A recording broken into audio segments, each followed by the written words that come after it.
9 дугаар сарын 17-нд Төв банк бодлого өгөө буруулах магадлал 100%.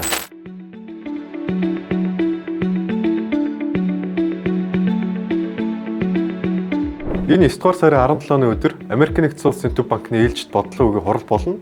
Уг хурлынхаа үеэр бодлогын хүүг 0.25%-аар бууруулах магадлал 90%, харин 0.5%-аар бууруулах магадлал 10% байна гэж Wall Street-ийн шинжээчид дүгнэж байна.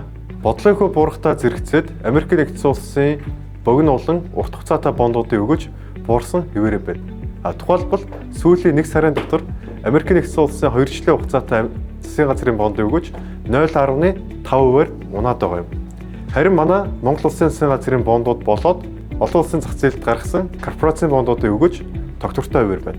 Хэрвээ Америк нэгдсэн улсын Төв банк 9 дугаар сарын дундуур бодлогын хүүгээ бууруулбал манай улс орон тухайлбал emerging market буюу хөгжиж зах зээлийн орнуудын бондуудыг өгөөж бол буурах нь тодорхой. Иймээс та 9 дугаар сард ойрын хугацаанд багтааж $10 бондын хөрөнгө оруулалтуудаа идэвхтэй хийгээрэй гэж уриалж байна.